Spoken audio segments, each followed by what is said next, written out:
Hello. Hey, man. Welcome to the Critically Average podcast. Welcome. I Didn't know you were waiting for my response there. All right, man. So, new news this week. We've after 3 weeks, we've kind of developed and we've spread out, and we finally got our podcast approved on pretty much all platforms. Yep. So we are on YouTube, Spotify, which is the biggest one. I'm excited about that one. We're on Stitcher. I don't know who uses that anymore, but if you're out there, I have a download just to give us a subscribe. Exactly. If that counts. iTunes, which if you've been listening so far, you know we're on iTunes. And then Castos is our provider host. So if you want to listen to us on browser, you can go to Castos. And then on SoundCloud. And you can find us on every single one of those at Critically Average Podcast. And then we also have a new Twitter that Elijah set up for us. And the @ is weird, but it's Podcast Average. But you should just be able to type in Critically Average Podcast and go to people and find us. But if you can't, the @ is Critically Average, all spelled correct, no spaces. Good? Yeah. Sick. All right, you ready for movie news? Sure am. All right, let's do it. So you sent me an interesting thing this week that I actually didn't watch. I began to watch and I was like, this is going to spoil the whole fucking movie. Really? Yeah, I was like, I'm not doing this. It's 5 minutes long. Yeah. If you have 5 minutes of content, something's getting spoiled. That was the trailer that was released at Comic-Con.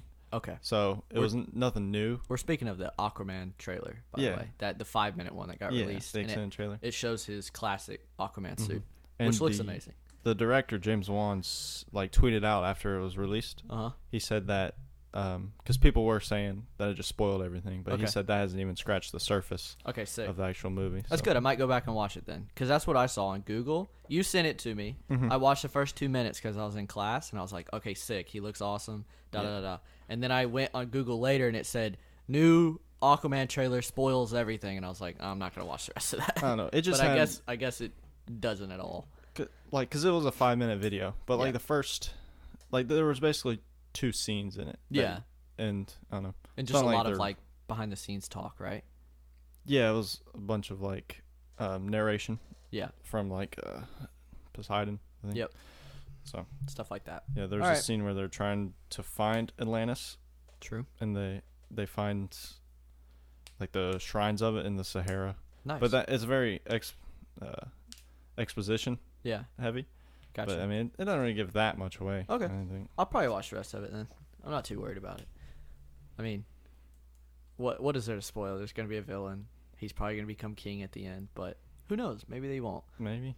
Who knows? All right, and the other bit of news that I have is I have a bet for you. Oh boy. But it's going to be a long-running bet. Okay. And if you need time, if you want to do it at the end of this episode or if you want to do it next week, that's fine. Okay. But cuz I really don't even know mine, but so in the very general terms, what do you think is going to be the first scene of Infinity War Part 2? For example, Infinity War Part 1 opened up immediately after Thanos wrecked the ship that we saw in the post-credit scene of the last movie that came out. That would be Ragnarok, right? Uh-huh. So I'm curious if either one of us can guess what the first scene of the next movie will be, and I have a hunch of what it might be. I have a safe one, and I think I have a probably right one. No, a long shot one. Okay. I can go and say them now. Honestly, I think.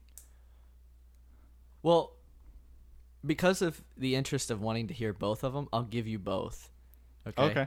And if you get either one, it's $10. Okay. All right. So the safe one, I would say, is Tony and Nebula going to Wakanda and just seeing who's there. Okay. And I think that's how it would start. Just first thing that came to my mind. Okay. But the second thing I think would be the end credit scene to Captain Marvel. So post credit scene. So whatever happens there, you think will open up Avengers. Gotcha. 4 part 2. Gotcha. 4? No, it's just 4. I think this is super safe. Okay. I think it will open up right after Thanos gets the Mind Stone from what's his face? Red Skull? No. Oh, Vision. I'm sorry. Yeah, that would be a lot of movie to That's make why it. I was like, no, from the Vision, and I think it'll replay the snap scene. Oh, okay. Because I think they want these movies to flow just like right after each other, no space, right? Yeah. And I think they'll just recap what just happened, so that we know exactly who's dead. You know what I mean? Exactly who, like the stakes that are at hand. Do you know what I'm saying? That's my guess, and that's super safe. You know what I mean?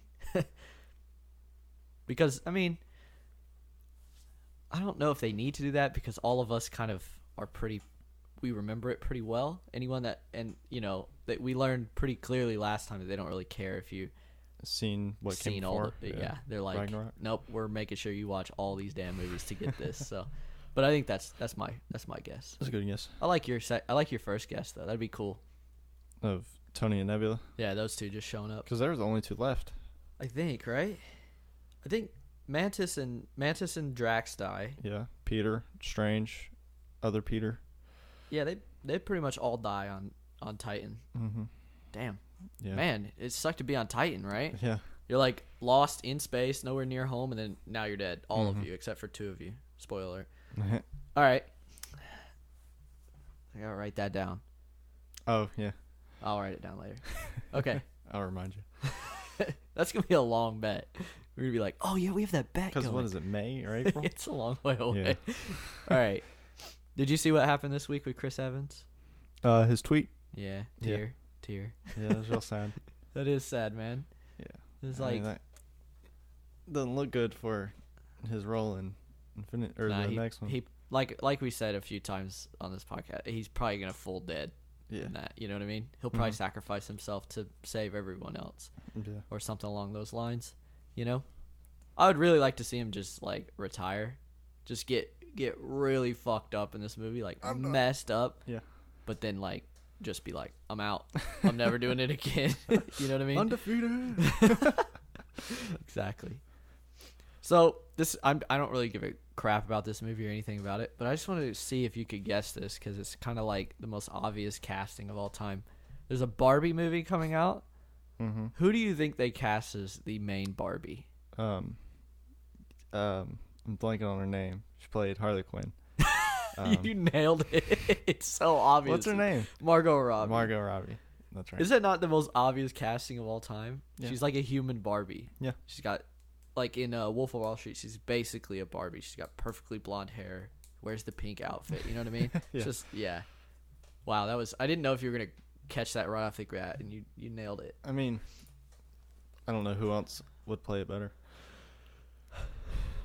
Yeah, I mean, unless you just got a model, but then that's Sure. dangerous because they don't know how to act. I mean, who cares? It's a Barbie movie. True. I mean, the acting's not going to be stellar. It has to be a kids movie, right? I guess, yeah.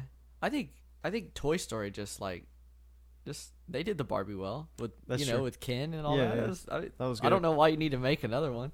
Whatever. All right, you got any other movie news? Venom came out yet? Maybe? I think it does. It came out Friday for us. Oh, okay. But yeah. But we had this idea going, so we're gonna go see it next week and do a podcast on that one. Yeah. And then we'll get back to Marvel, and then we'll probably do the other idea after that. I forget what it was. You know it though. Other idea. The movie tropes? Yes, that one. That one. Thank you. Sorry, there's a lot of things going on. Very good. All right, you ready to do listically average? Yeah, man. Okay. We had an interesting list this week. Yeah, Probably one of my favorites, and one that we're gonna do the opposite of next week. All right. So this week's is best 10 movie endings. Yes. So that could be for a myriad of reasons. Makes Yeah. you feel good. And we'll explain them all. Makes you feel bad. My favorite is ambiguous. Oh, yeah, mine too. Because you can fit your own ideas in there. Plus, they're always the most profound. Like, it just cuts the credit, and you're like, oh, what's happening? Yeah. Okay. All right. What's your number 10? My number 10 is Toy Story 3. Nice. Yeah. What happens at the end of Toy Story 3? It's a real tearjerker. It's when Andy's going to college. Okay. And he gives all the toys to that little girl. Aw. And then the So Long partner, he has this long, speech about how they were there for him his whole life. It was real That's sad. really good. It's real And it's sad. I think it's even more profound because they were all like near death there. Oh yeah, they almost died. Mm-hmm. Freaking teddy bear. That guy's a douchebag. That's a good one. Yeah. And a what do you call it? A sleeper, a secret. You know what I mean? Secret good movie. Yeah. Yeah. All right. Mine's my number 10 is Memento. Yeah. Have you ever seen Memento? I haven't. You talked about it. But basically, the way this movie works is it's like, so you see a scene, okay, and let's say it's 10 minutes long, right? Yeah. At the end of that 10 minutes, it'll cut to black and white, and this is like him telling his story, kind of, right? He's on the phone with some dude, and then it will jump 20 minutes back in time. Yeah. And this movie plays out entirely in time. Like, you don't jump days or anything like that. It's all, you know what I mean? So you jump 20 minutes back, and then you watch another 10 minutes. And then when you get to that 10 minutes, it'll jump another 20 minutes back. So the final scene of one of the 10-minute segments, for example, is like right where you began. So you're like, oh, that's how that led up to that. Right. So you're thrown into the beginning of this movie not knowing a damn thing. You're like, what is happening? And then by the end, you're like, oh, I get it. You know what I mean? Yeah. Because the beginning sets up the end, which is really interesting. And that's Christopher and Jonathan Nolan for you. You know what I mean? Yeah. Those guys, they make some crazy time paradoxes in their movies. So yeah. What's your number 9? 9. Yeah. Thor Ragnarok. Really? Yeah. Is that for pure comedy value? Well, a whole lot of things, because it's really cool in battle. Yep. True. With Hela and all that. Yeah, with all that. Thor's full Thor in it. Yeah, he figures out his powers. Yeah. You know, we've only seen him for 12 movies, but there you go, buddy. And then Asgard getting destroyed, and then the comedic value with Korg and Meek. Korg and Meek. And then Thanos' ship showing up. So it was a real roller coaster. That last it was. 10 minutes. It's like up and down, and because everybody's, they all show up and they're going to save Asgard, and then they realize, no, we're not. Yep. We're going to destroy Asgard to save Asgard. And the Hulk is there, and Hulk's great in it. Yeah, for real. The giant monster. That is really good. Yeah. And if you even run it back a little bit further, there's like that scene where they're leaving. What's that place called? The Trash Planet. Oh, I can't remember. But they're leaving the champions. What's his name? The game Goldblum. Headmaster. Game headmaster, whatever. He and he's like chasing them in his ship. You know what I mean? Mm-hmm. And there's like those funny scenes about, Yeah. So that's a good one. My number 9 is Guardians of the Galaxy. Okay. The first one, right? Yeah. It's just the dance battle, and it like I feel like that movie really tonally shifted the entire MCU, because they were like, "Oh crap, we can make funny, colorful movies, and people will actually like them." Plus, on top of this, you get, I know it's like, what do you call it? It's sad, but you get to see Groot sacrifice himself, which like really, like, you love Groot for that whole movie, and then you see that happen, it really solidifies your love for that character. Oh, yeah. And then he comes back as little baby Groot, and they're all dancing, and it's just like really happy / sad. It's a myriad of emotions, So yeah, I like that one. Okay. What's your number 8? Number 8 is Nightcrawler. Ooh, damn it. Yeah, I totally could have fit that on here. Crap. Yeah, definitely could have. Man, that movie, the ending takes a shift. I know. It's So basically, I did a lot of notes on this one. Spoiler alert. So they're staking out like this restaurant where there's some like gang activity going on, and the cops are called and people get shot, and they're sitting there recording it the whole time. Yep. And then Lou and Rick are chasing them in the car. And then the car chase ends in like both cars flip, the gang car and the cop car. Yeah. And Lou gets out and goes checks on the guy with his camera and says, "He's dead, come on." And then Rick, his partner, walks up there, but the guy isn't dead. Lou lied to him. Yeah. And gets shot. Rick does. And then Lou's there just videotaping the whole thing. Yeah, he literally, just for a better story. He set it up. He literally let a guy die just for a better story. Yeah. Oh. And then he so apparently he's like making it big now, and he's got like 3 work vans, and he's talking to all of his new employees and just giving them this welcome spiel and congratulations. And he said, I would never ask you to do something I wouldn't do myself. Exactly. Which is just like, oh man.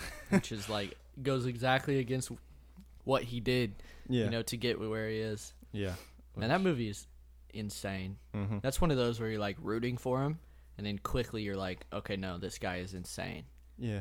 Like even before that scene happens, you're like, he's getting a little weird. You know what I mean? He's like getting up in the faces of dead people and stuff, and you're like, what is he? Yeah, he's like moving around dead bodies just to get a better shot. to get better shots and stuff like that. It's just that's a really good movie. It's very dark though. I wouldn't. Yeah. It's not your happy-go-lucky Sunday movie watch. Definitely one of the most profound endings of all time, I would say. It's a good one. What was that? It was your number 8? Yeah. So I'm on Mad Max. That's my number Fury 8. Road? Yeah. Okay. Absolutely. Sorry. I was just making sure. I guess I should have made that clear. I love that ending. Because, one, depending on how far you classify an ending, right? You get to see Immortan Joe get killed in, like, the most brutal way possible. And then they liberate all the people, And you're like, oh, yay, happy, everything. And then you just see Max just, like, going away, And it's like, it's really, once again, it's like, that's that character, It's like, he doesn't give a crap. Yeah. He was there, he helped those people, he's like, now I'm off. And he gives her that sly little smile back, He's like, yeah, I gotta go, though. I don't want to be here, Yeah. And so, yeah, that's a cool ending. Yeah. Another great movie. Oh, yeah. What you got? Number 7, Warrior. Ooh. They help each other out, walk out. So, yeah, it's that tournament for fighting for, I don't remember how much money, and the finalists are the two brothers, Brendan and Tommy. Yep. And what was really cool is, Tommy's a freaking badass, Army vet, anything. And everyone he's fought up to that point, he's basically just put down in one punch. Like less than a minute fight. Yep. And he's fighting his brother. His brother gets the upper hand. And he breaks his arm because he won't tap out. Yep. But it's a really cool dynamic because one brother, they've been separated for like most of their lives. Yep. Brendan, not Tom Hardy character, he's fighting for his family because this money's the only thing that can support them. Yep.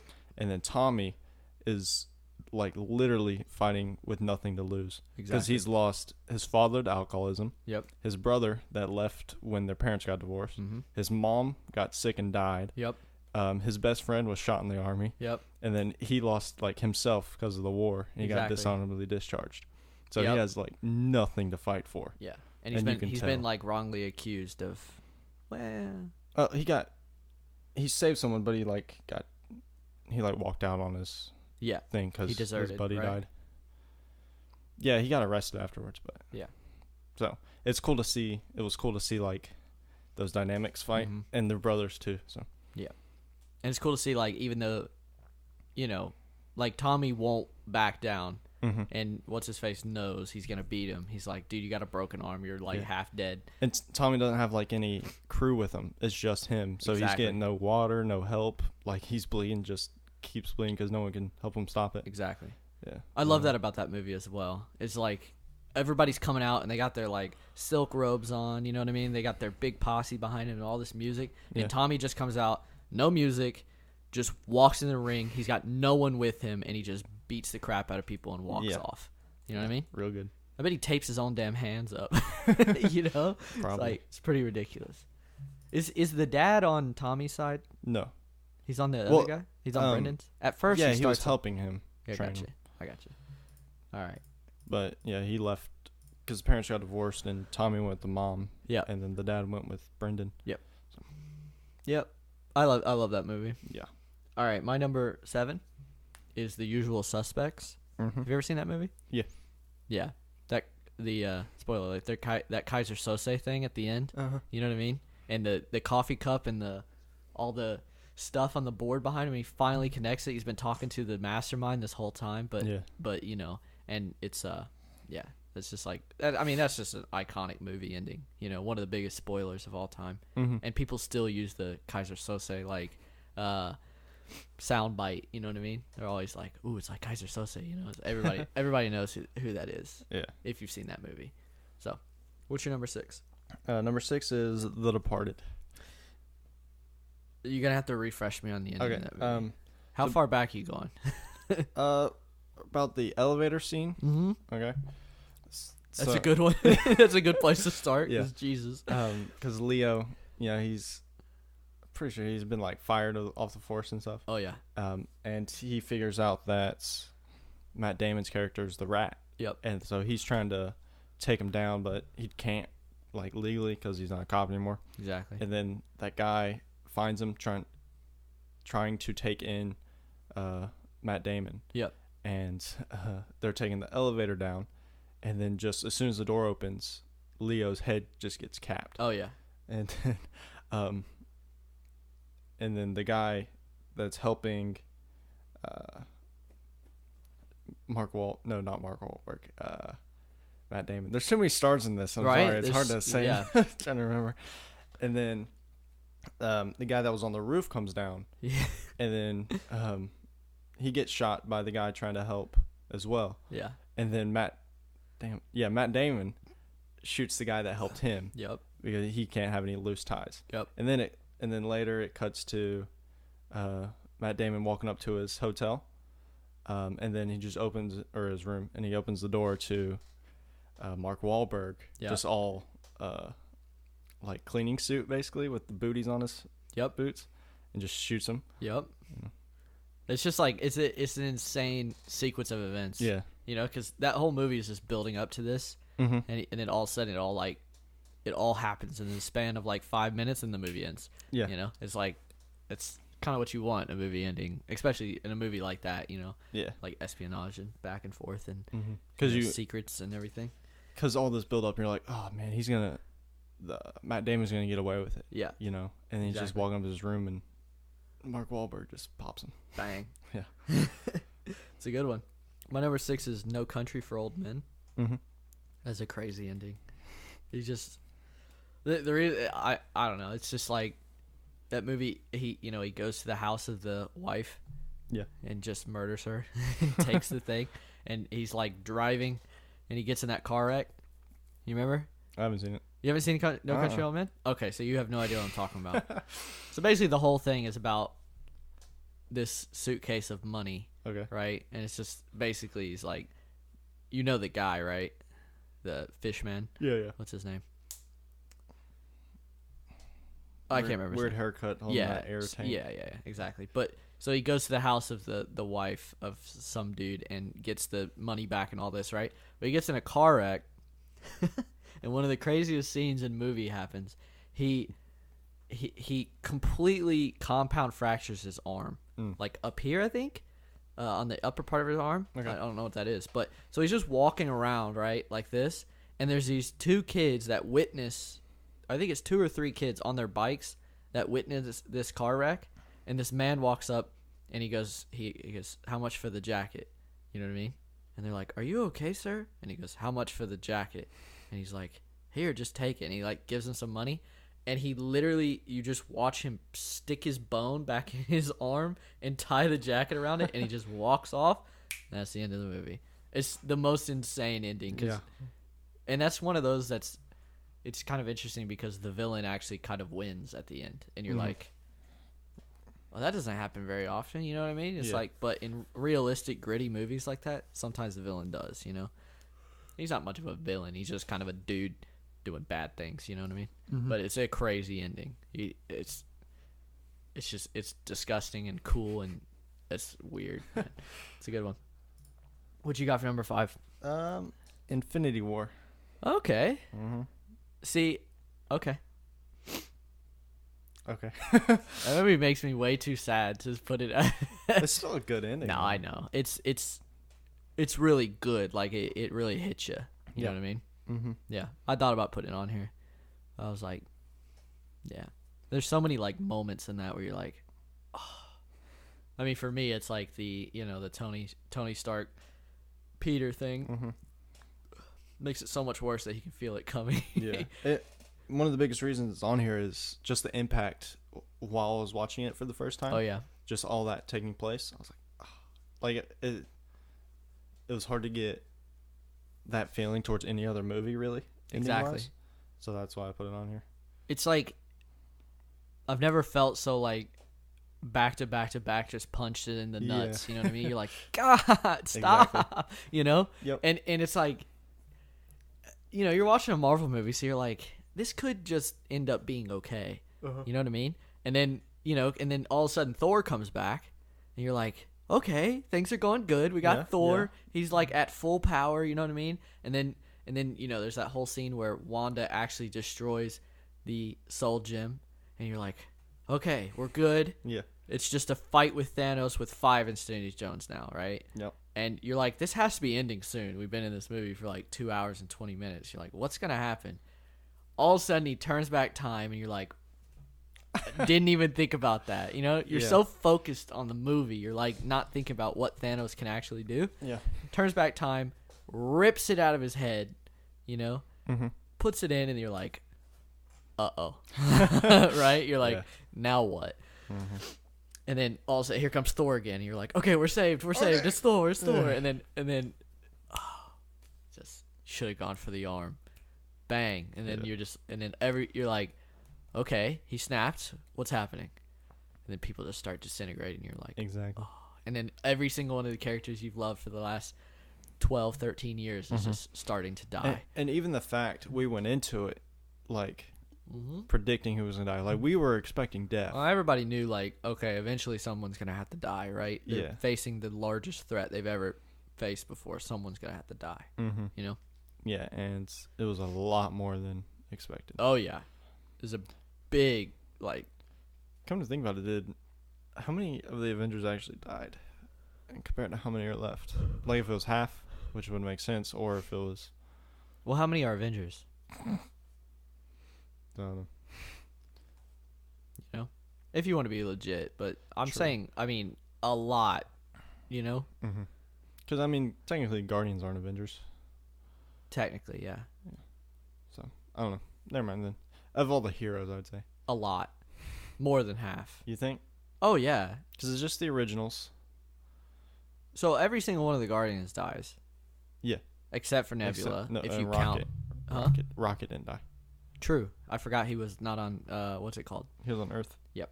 So Rocket's alive. Nebula's alive. There's the only 2. From Guardians. So that's 2 out of 7. That's not very good so far, right? No. And then you got, what's it called? Iron Man? Iron Man's the only one left out of the 3 Avengers that were there. So that's 1 out of 3. We're already negative again. So, and then you have... So Cap was alive. Thor. Hulk. Scarlet. Yep. And Rhodey. Yep. And then I don't remember her name, but Black Panther's right hand woman. Yeah. But Black Panther's gone. What's it called? Winter Soldier's gone. Yeah. And Falcon's gone. Groot died there, but we already counted him as it. You know what I mean? Yeah. So does that make up? It's got to be Scarlet and Black Widow's still alive, but Scarlet Witch died. Yes. Vision died. Vision's dead. So yeah, I would say that's, if not half, more than half. That's pretty profound. Yeah. Yeah, I remember we saw that together. Yeah. And I remember like people just started dying. I just looked over at you like, okay. Yeah. I was really expecting Cap to die. Me too. He probably will this next one. Yeah. Most likely. I was kind of expecting, when I first saw the trailer, we're getting into our Infinity, but when we first saw that trailer, right, I was expecting when he caught the fist that Thanos would get so mad that a mortal human being, which he's really not, but a mortal human being was able to withstand his punch for a second, that he would just pummel Cap until he was nothing. You know what I mean? Until Cap is like... Kind of like he did Iron Man. Exactly. Where he was like, oh, you think you're big and bad? Watch this, you know? I thought he was going to do that, but instead he just kind of flicks Cap off to the side. He was dead set on one thing at that point. Again, we're still talking about it. I think they're going to have like a extended fight in the next one. Okay. We'll talk about that. Yeah. I don't want to say much, but I think that's going to happen. I agree. I think there's going to be like Iron Man had this time. Because Iron Man actually holds his own in that fight for a long time. Yeah. You know? And then he just kind of goes, okay, enough of this. And just starts hitting him. Yeah. All right. Anyway, back to the list. You were number 5. Okay. The Prestige. Ah, that's a good one.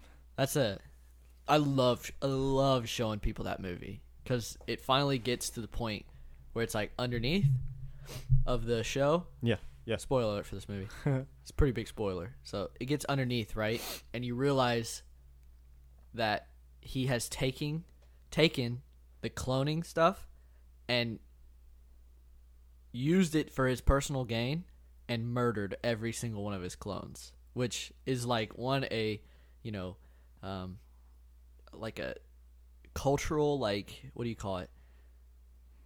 I can't think of the word.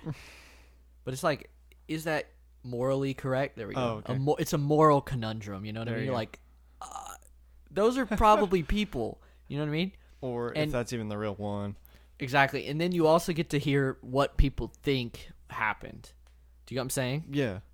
Because most people don't really correlate that, or this is my interpretation of the movie, you can think differently, but most people don't really correlate that Christian Bale's character did clone himself, learned how to do it, and realized immediately the implications of it and went, oh crap, you know what I mean? And tried to give his clone a life, you know, and tried to do it the right way, you know, and his life falls apart because of it, you know? And it's like, and I think that's why his wife kills herself, you know, is because she figures out that she's been living a double life realistically, you know, and all this stuff. And it's like, you finally, you know, it's like, I love watching people like try to go, so what was going on? I'm like, you remember that guy that, you know, he uses as his double? That's his clone. He figured it out, you know? Yeah. And that he literally went to jail with this secret because he knows it's so incredibly profound. Like, don't fuck with this because you can really mess up the world this way, you know? Exactly. So, yeah. It's a good one. Yeah, that's a great movie. It is. I think it's probably Christopher Nolan's best. I don't know. Batman's way too good. Oh, I see what you're saying. Dark Knight. I see what you're saying. As a comic book fan, that one's just like, oh. Whenever you hear the theme of that movie come on, it gets tingles. The hairs on my arms start to stick up. Yeah. Right, speaking of, what's your number 4? Number 4? Oh, is that a clue to your number? No, not at all. Inception. Okay, I love that. With the spinning top. The spinning top. That's another ambiguous. I mean, basically all of Christopher Nolan's movies, except for the historical ones, are Dunkirk. Mm-hmm. Dunkirk has a profound, like, you know what happens at the end. Well, that's a real story, too. Yeah, exactly. You can't. He got his Christopher Nolan isms in there, though, you know, with the time thing. Mm-hmm. It's also a good ending with Tom Hardy's character. You're like, damn, you know? Yeah. Like, he worked his balls off to save all those people, and then he just gets captured. Yeah. But back to Inception. Yeah. So basically, it's very simple, but it's still, like, debatable. I really like Inception's ending because it rewards the people that have been paying attention the whole time. Yeah. Because I remember I showed my parents that movie and they were like, and then they watched it again a few years later and they were like, oh, you totally get why you like this. You just have to pay attention the whole time. If you slip up once, you will miss the point of that movie, you know? And it's like, I like how it, like I said, it rewards the people that put in the time and effort to listen and figure out the internals of that movie. You know? Yeah. Also, it's like, if depending on how far back you take it, you get to see all the timelines stack and align with each other, and that's one of the greatest scenes. It's also, I don't know if you've ever watched this video on YouTube, but a guy, I think you told me about it, didn't you? The 4 where it compares, and it's perfectly in real timed. Time? Mm-hmm. Yeah, you told me about it, and I went and watched it. Yeah. Sorry, I forget who tells me things. Yeah, it's insane. His you know, the way he directs things. Yeah, it's just like perfectly in sync. Great ending. Yes. What do you think? Do you think it's a dream or not?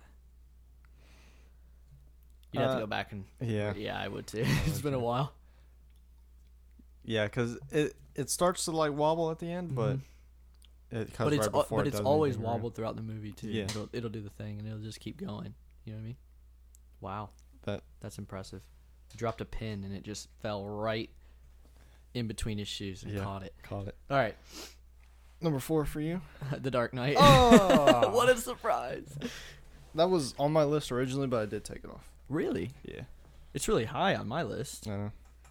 I think mainly one of the reasons this movie has so high on my list is because of when I watched it. Because I watched it as a kid the first time. Not as a kid, as like a... I mean, it was 10 years ago. Yeah, so I wasn't that young. You were 11. Exactly, I wasn't that young. But, and I just remember, like, I've never seen Batman... At that point, I've never seen Batman that low. Oh, yeah. Which is a really interesting... You know what I mean? Mm-hmm. Like, he's in a situation where he literally is almost helpless. You know? The dude just has a gun and is just holding up... two people. It's like, what do you do? What do you do at that point? So he has to do what he has vowed his whole life not to do.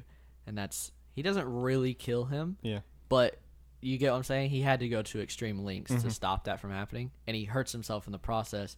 And he makes himself a martyr in the process, Yeah. Everybody hates him now. And it's just like, it was really interesting to be like, wow, Batman really can get messed up, and be a bad guy. I want you to remember what you just said, because that's going to work well for me and my for debate. Okay. Yeah, damn it. I don't like losing. I mean, we don't really have a winner or a loser. We really just mutually agree pretty much whenever we finish. Last week was more just like, we were just explaining why we want this to happen. It doesn't always have to be like heated. Exactly. It can be two opinions. Exactly. What was I going to say?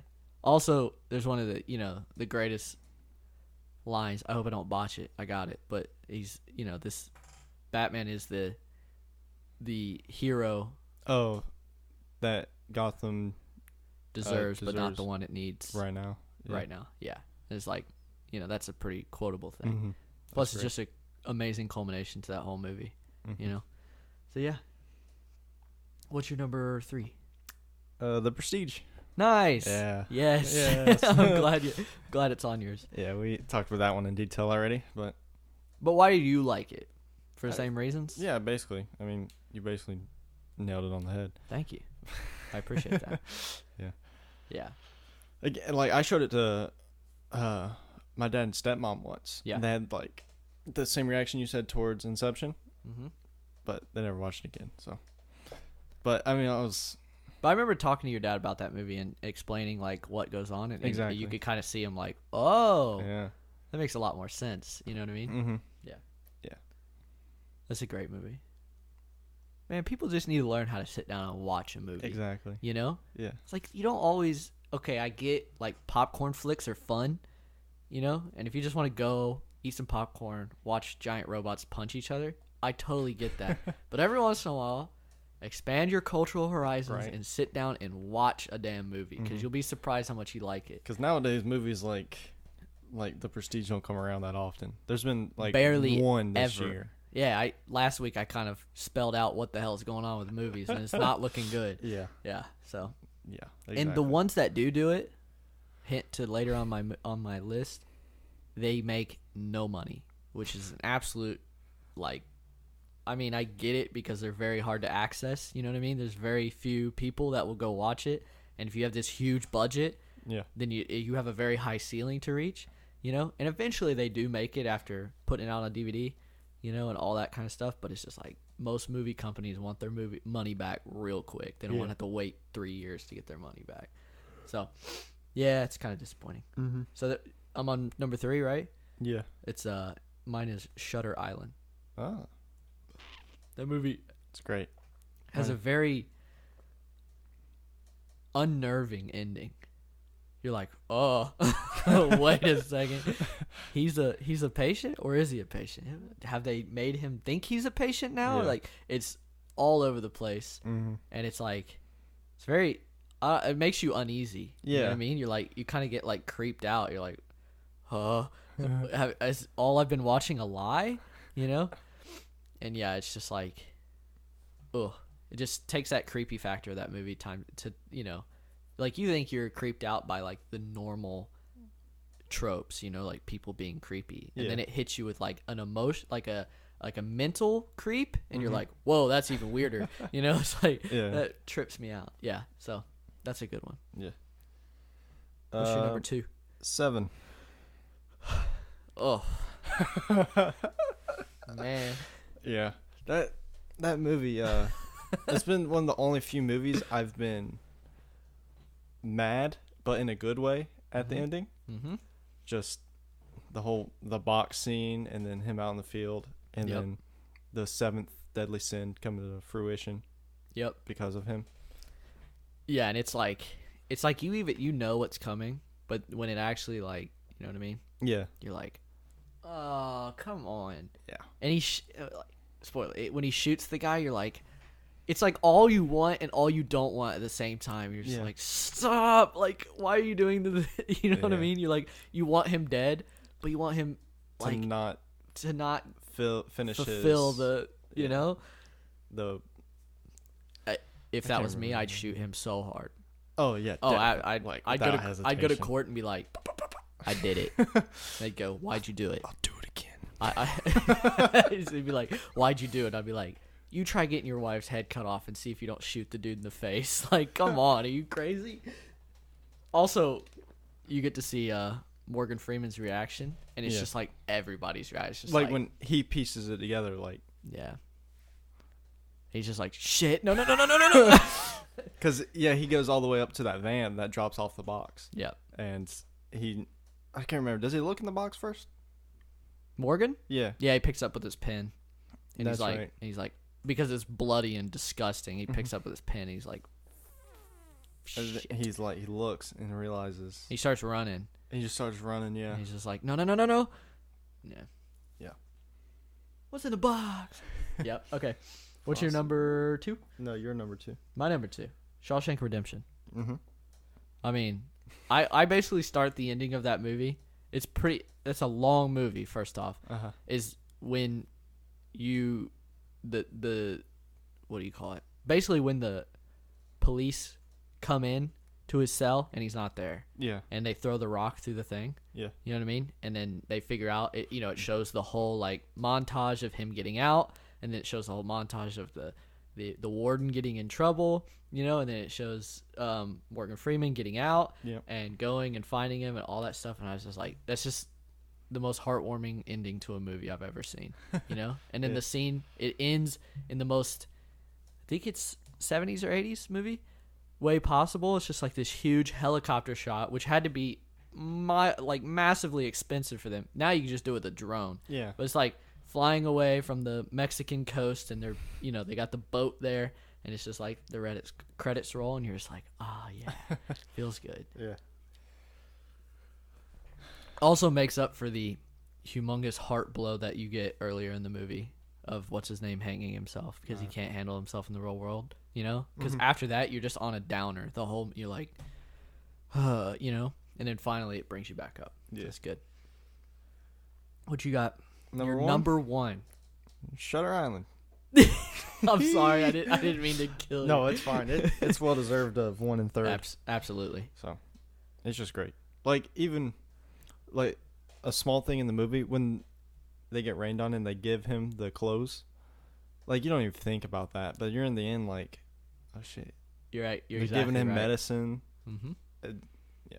No, you're exactly right. I totally forgot about that. Is it like throughout the movie they do little things to make him more inclusive with the program, Ooh. Yeah. That's a good one. That's a great number 1. Yes. You'd be hard pressed to find someone that doesn't agree with that it's a good ending. I mean, my parents, they don't really watch movies that often, and they text me the other day, they said, have you ever watched Shutter Island? I was like, oh, have I? Oh. Yeah. And they were like, it was amazing. Yeah, it was. Yeah. Is my number 1, and you won't know anything about it, is Blade Runner 2049. And it's I could go on and on and on and on and on and on and on about this movie, right? Have you ever seen that Marshawn Lynch interview where he's like, perhaps again and again and again and again. He's like, if you run through a dude's face over and over and over and over, yeah, just like that. Yeah. But basically, Blade Runner 2049 is what I would consider a flawless movie, right? Except for Jared Leto. Don't cast that dude. But it's basically flawless, and it wraps up. It actually doesn't. It leaves a lot of things ambiguous. You know what I mean? And just the cinematography at the very end, it's it's just perfect. And there's a lot of things in that movie that lead up to, and you're just like trying to figure out this whole mystery. And the weirdest thing about that movie, spoiler alert, I mean, I know you don't care, is the whole movie, K thinks he's someone special, you know, and you want it to come to fruition, and normally it does. Normally they finish the thing, and they're like, oh, I'm the chosen one, or I'm the special, I'm the first replicant, what do you call it? Replicant baby. That's what the whole thing's about, is replicants are robots that are like humans, they're basically, and this whole movie is about them actually becoming human, basically, because they can recreate, you know? And so Kay thinks he's the first replicant baby. Is that Ryan Gosling? Yeah. Ryan Gosling's character. And it ends up that he's totally not.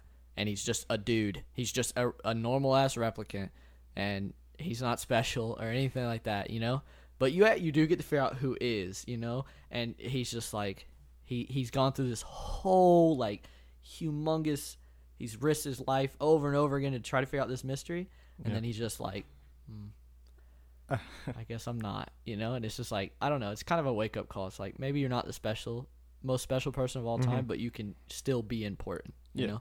And it's a really good ending. Yeah. Great list. Yeah, man. I like that one a lot. I did have... It was the easiest one I've made so far. Yeah. I didn't have to do any research. I was like, I know exactly which movies I'm putting on here. I did some research just on the endings, just to rewatch them. So that you had, like, a good idea. Yeah. Like, before I could talk about it. I did have, like I said, I had Dark Knight on there, but I took it off. Just because my list was turned into my favorite movie list, just reordered. And then I also had Boy in the Striped Pajamas. I hate you for that. I would put that as the worst movie ending, one of the worst movie endings of all time. But that gets you, though. But I totally get it. It's very complex. Listen. Okay. Because this is boy, he's very innocent. His families are Nazis. There are movies like Seven, right? Where even though they're bad, they're still, like, even though they're sad, the Boy in the Striped Pajamas is just a complete void of all emotion at the end. You're just like, I hate this world. I hate people. I hate human beings. It's just so, like, yeah, I got it just shuts you down. Yeah. I remember the first time I saw it was, like, 7th grade, I think. And my teacher... I watched it in Holocaust and Genocide in high school. Got you. My teacher literally turned to me and goes, Will, are you okay? Because I was just staring at the wall like, what is life? What are we doing? What's the point? You know? Yeah. Everyone else in the class is, like, looking around like, damn, that was sad. I was just like... Yeah. I want to die. It's so bad. It's such a complex It is. thing. It is. It's like it finally... There's this very innocent kid that doesn't understand what's going on, wants to play with a friend, and doesn't understand why he can't. And then he finally figures out a way too. But then his parents are freaking Nazis. Exactly. No, I totally get it. It's like it's a very good... It did it perfectly. If it's trying to get across the point that the Holocaust was, like, horrible... Yeah. It did it. Okay. You know? It's just... That one has a deep spot in my... I haven't ever watched that movie again. I never will. Oh, I know it, like... I literally know that movie. I know, like, every scene because it's just so, like, profound. Yeah. Yeah. All right. You ready for our main topic? Sure am. You got your thingamaboober? Yeah, I got them already. We just need to put them in the bracket. Okay. So I got them all... Oh, in 1 second. I'll have them all numbered. So, is it 1 to 16? Yeah. All right, we are good to go. Alrighty. We got some interesting matchups? Yeah. Okay, let's hear them. Interesting to see. All right, matchup number 1 is Voltron. Okay. Versus Atom. Okay. Are you familiar with either? I know Voltron, and I think I know Atom as well. Atom's from Real Steel. Yep. Okay. Yep. All right. That's. Never mind. Keep going. It was very thin. Let's be honest. That was one of the last ones I had to add. Okay. So do you have categories for why they're going up against each other, or is it just like no? It's just fight to the death. Fight to the death here. Okay. It's pretty obvious, but we'll make a we'll try to make it a good case for the other one. Okay. All right. Atom's about twice or 3 times the size of an average human. Are we going straight in? Yeah. Okay. So Atom's pretty big, but Voltron's bigger, much bigger, and he's fought much bigger. And Adam has a hard time beating other little robots. Sure. He has to be controlled by a human as well. I'm gonna go ahead and. Wait, is he tethered? Is he tethered or is he what's it called? He's like wireless, right? Yeah, he's wireless. You don't have to do joysticks or anything. But I'm sure there's a distance on that. Yeah. Okay, so in what world could Adam beat Voltron? None? Yeah, I couldn't. I mean, Voltron could freaking fly, dude. He's so screwed. All right, that's. Sorry, I tried to give him a little bit of something, but that's just not happening. Yeah. All right, who's next? Next matchup is Striker Eureka from Pacific Rim. Okay. And Gundam. Okay, so this is a pretty good one. Yeah, it is. Pretty well matchup. So, Striker Eureka is he's the only Category 5 or Type 5. So he's like the best Jaeger. He's the fastest and most efficient when it comes to. Oof. Okay. So, I think I would say Gundam's about the size of Striker Eureka's leg. Okay. Well, you gotta think size-wise. Okay. I mean, he's like towering over buildings. Mm-hmm. Striker Eureka, I mean. We're just gonna call him Striker from here on out. Yeah, that's fine. It's enough. Yeah. Plus, he's Australian, so that gives him extra points. Okay. But I would say Gundam has the quickness and also has like the combat advantage. Yeah. Striker has the 2 brains dealing. There's a little bit of lag, at least from the movies, I'd say. Well, let's just say they're at their prime. So these 2 Jaegers, or what are they called? The people inside? Jaeger. The drivers, basically, the Jaegers. Pilots are like at their peak, like they're in tune. Okay. Mm-hmm. And Gundam, same as he's like he ain't gonna miss a hit or anything if it's so. Can Gundam fly? He's got like jet propulsion. I'm pretty sure. Doesn't he like turn into a jet? Or am I thinking like Transformers? Yeah, maybe. Oh man, the Gundam people are gonna hate us. That's the only thing. Like, I didn't know a whole lot about this one. Yeah. So. Oh, he can 100% fly. Okay. 100%. So I was thinking like Ready Player One. He definitely could propulse himself. Oh yeah. But I didn't know like if it's like a jetpack sort of thing. And we're talking about like the bog standard. Yeah, I'm sure there's a bunch. I forget what his actual name is, but he's like Bandai number 1, I think his name is. All right. And he's like. You didn't Google that at all. Or Gundam Wing. Yeah, dude, he's like they can definitely fly. Okay. For sure. Striker cannot fly. I feel like Gundam, if he was smart enough, which he is, would just fly around his head because Striker would just be like and that's constantly that's trying to catch him. The Jaegers have like I feel like their mobility is very limited. Yeah, they're built for a specific purpose, and that's to fight giant monsters, massive monsters. Not not these itty bitty little. Well, and you still haven't seen Uprising, right? So in the beginning, this little girl creates her own, which is about this like very tiny one. Yep. Like the size of like up to the robot shin, basically. Okay. So it's a little one, and it's having such a hard time trying to capture it. So that's like movie proof that it's very hard for it to capture little things. Mm-hmm. Okay. Unless it has like the weapons on Eureka. I'm trying to remember. Like, I know the one in the movie, it's not Eureka though, but it has kind of like an EMB sort of thing. Okay. So, well, but I don't know if it could. That would. I know, but I don't think it could catch Gundam. Okay. I think it's too quick. I think you're right. And I'm just looking at this here. Gundam looks probably about 30 stories tall. Okay. So, and Striker is about 4 buildings tall. So he would have a very hard time even seeing him. Yeah. Mm-hmm. Even though he's painted white, which is about the worst color if you want to. Well, whatever. Yeah, I think his mobility really hurts him on that one. Yeah. It's going to be tough for him to catch. Exactly. All right. I'm going to go Gundam. Absolutely. All right. Next matchup. Gypsy Danger. You know what? What? I think if those two go to each other's bracket? Who? Striker and Gypsy? No. Gundam and Voltron? Do they? Yeah. We'll get there when we get there. All right. It's a very Gypsy Danger from Pacific Rim. Okay. And Optimus Prime. Man, the size of these. Yeah, it is hard because not really any of them are the same size. But, like, Optimus would just be punching his foot the whole time. You know what I'm saying? Yeah. Because he doesn't have much, like, verticality. You know? And then if this is Prime Optimus, will we go off movie Prime? Sure. That's what we know the most. I mean, sadly, but. Yeah.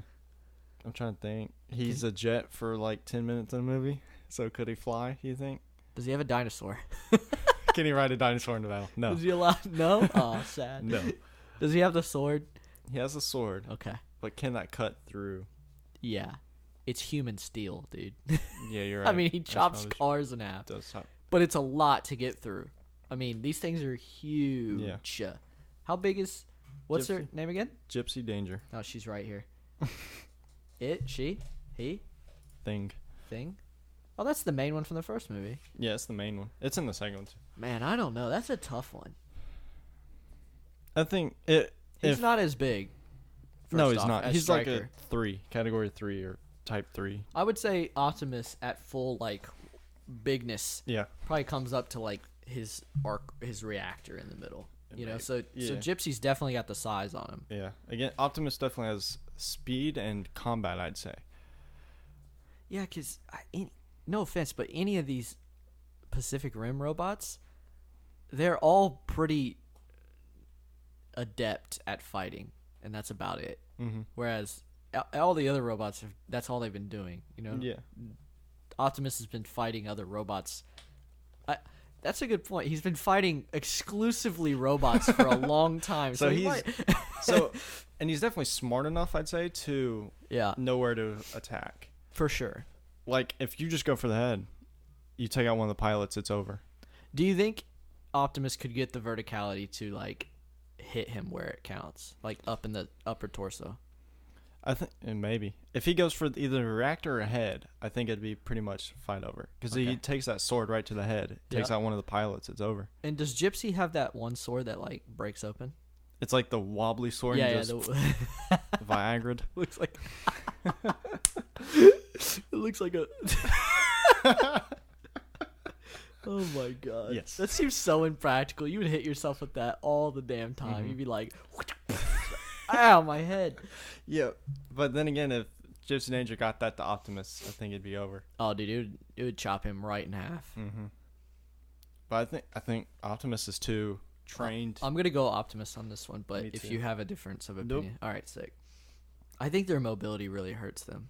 Like they're so big, which would normally be a good thing. Yeah. But against really small things, it's like, you know. We've actually seen that in the Transformers universe, too. It's like when they get too big, they get too bulky. Yeah. You know? They get too, like, slow. Yeah. And, like, usually... Well, you remember... Oh, this helps. Okay. And, probably the worst. Transformers movie. The one when they go to Egypt. I know exactly what you're talking about. And the Destroyer bots or whatever. They turn into that giant thing with nuts. God, those movies. Optimus... I'm not going to say single-handedly, but he basically destroys that giant one. Yeah. Because he's so bulky, it's hard for him to maneuver. Yeah, exactly. Which is exactly what the Pacific Rim robots are like. They're very good at beating giant monsters. Because monsters are slow and languorous like they are. You know? So, yeah. Exactly. Yep, I'd say Prime still. Still. All right, this is probably our best matchup. Okay. Megazord. Okay. Versus the Iron Giant. Oh, shit. So Megazord from Power Rangers, right? And then the Iron Giant. So this is the problem. Where do we decide Prime Iron Giant? And like, is it full out war? We got true. Yeah, I would say so. Full out like when he was in attack mode with no dent in his head. Yep. Because that's pretty OP. Is it? Why is it OP? Well, he's basically like impenetrable to anything that was on Earth.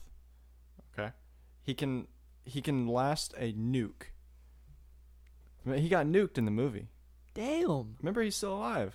Remember, he takes the nuke It's been and flies a it up. long time since. So he takes the nuke, flies it up, and it explodes. Okay. But he's still alive because he starts reattaching himself. No way. You act like you've never seen this. No, I'm just kidding. I know what you're talking about. Yeah, the bolt. I remember the bolt is like glowing. Yeah, he's got that dome head. Yep. And he's got all those laser beams and stuff. Golly. Yeah, he's got arm cannons. Something shoots out of his chest, I'm pretty sure. This guy's kind of OP, huh? Yeah. Okay. But basically, can Megazord hit him hard enough to put a dent in his head? Honestly, because that's a big factor. Does the dent make him nice? Is that what it is? Yeah, because that's what he does. He realizes he's in killing mode, and then I don't remember how, but he gets a dent in his head again. And then that's when he saves everyone because that idiot sent the nuke off. Gotcha. Where are we picking Megazord from? I would say the best rendition is the Power Rangers movie that just came out. What you want? Are you talking about the TV show ones? No, I just think like in the TV show, even though how goofy it may be, they seem like they totally get it a little more than. I mean, they just figure out that they can even do that thing. You know what I mean? Yeah, I got you. And do they win that fight? Yeah, because it's against a giant piece of gold thing. Yeah, and they win it. Mm-hmm. Okay, is Megazord more like lasers and stuff like that, or is it like attack? I'm pretty sure he's Do you get what I'm saying? more combative. I get what you're saying, like straight up swords or my Google search thing's gonna be weird for the next few days. Oh God, he looks so bulky. Images. Okay. Does he have the sword? Oh yeah. Okay. That's standard equipment. Indeed. This one's tough. How big is the Iron Giant? He's not massive. Okay, so they're probably about the same size. Yeah, I'd give him same size. This one's tough. Do we think he could put a dent in his head? I don't think so. I Why don't think not? he can punch it hard enough. So it takes a pretty good... It takes a good beating to get a dent in his head. Plus, they wouldn't know that. Let's just say they just right. showed up. They're You not are like exactly right. they're not aiming to put a dent in his head. You know? Yeah. They're gonna fight him, and even though I think he might just obliterate them the minute they show up. I think so. You know? Yeah. I mean, Iron Giant's fast too. Because Megazord. Hold on. Honestly, Iron Giant might eat him because he eats metal. You know what I mean? You're right. So he might just try to gnaw him. All right. What were you saying? It's kind of brutal for a kid. It kind of is. Look at this picture.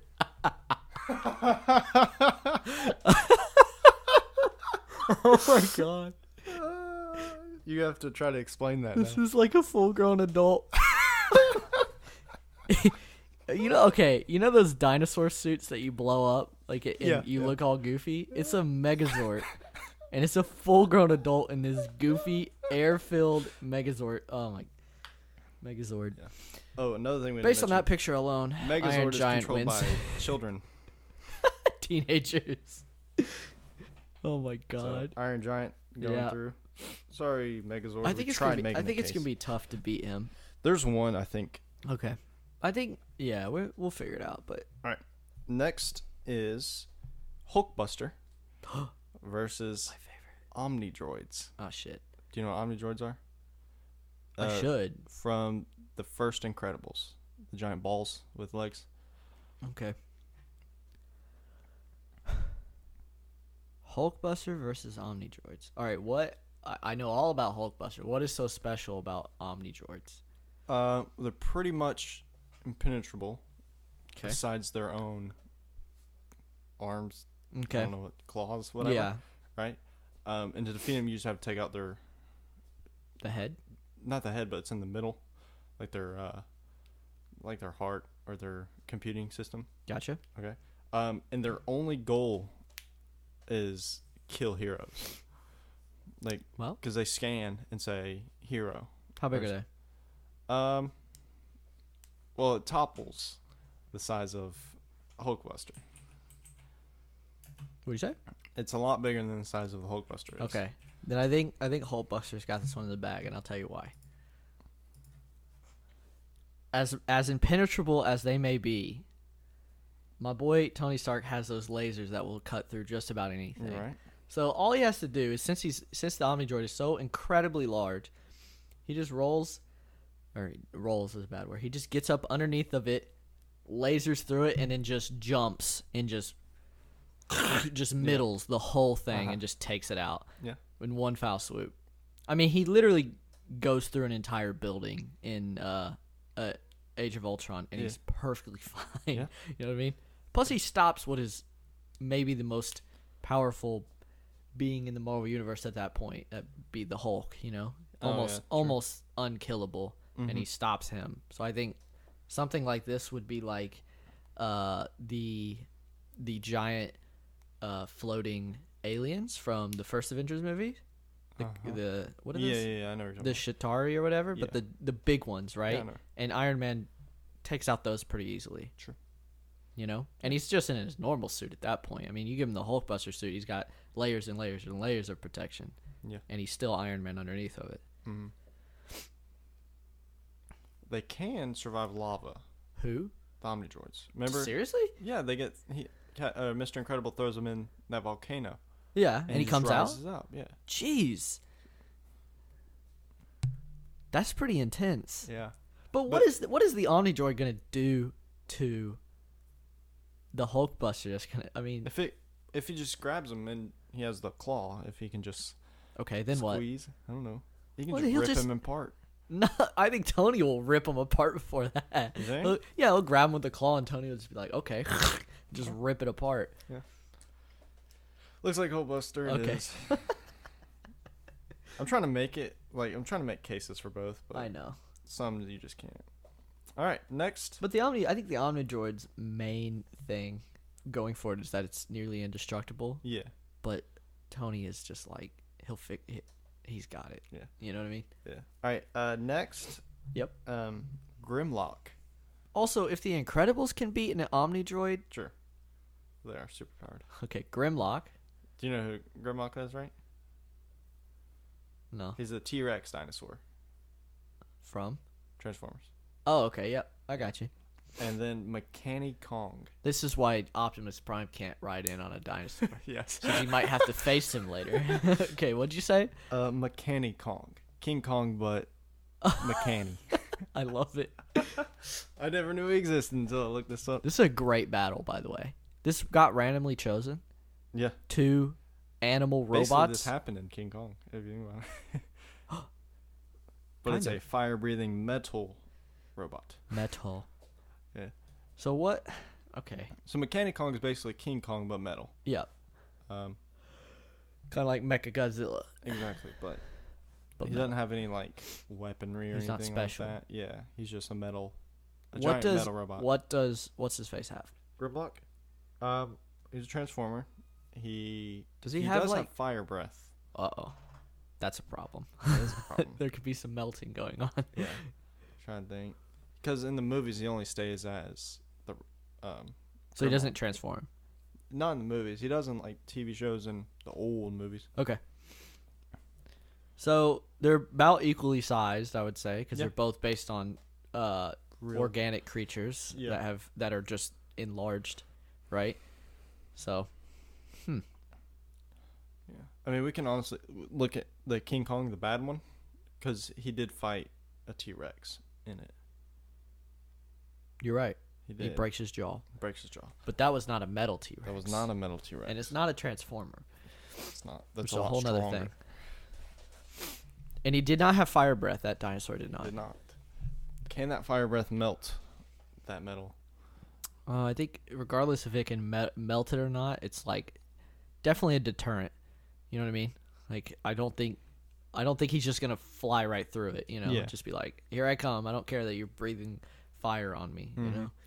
And it being a robot with metal teeth, I think it'll bite into whatever it bites into. Talking about Grimlock? Yeah. Yeah. If he bites into King Kong, I think, or Mechani King Kong. Yeah, I think it's just about the same as like 2 organic beings. It's like if he's got teeth, I mean, both of them can you know. Yeah. Can Mechani Kong, excuse me. Can Mechani Kong get his jaws? I don't think he could. That's the only way he beats him, if you ask me. I don't think he could. Because let's say he goes for the jaws, right? And he just fire breath. breathes fire, and now his hands are like, ah. Yeah. All right. Grimlock it is. Grimlock. All right. Mechani Kong. Can I Google him real quick? I want to see he what looks he ridiculous. like. Mechani Kong. Uh-oh. What? Google doesn't say it exists? There it is. Mechanic. Uh-oh. All right, we'll get to that later. I can't. How do you spell that? MECHANI-Kong. Oh. Here's my problem. What the heck? he looks like a... What in the world? Wait a minute. Hold on a minute. Uh-oh. Does he have missiles? Does he? Are those missiles?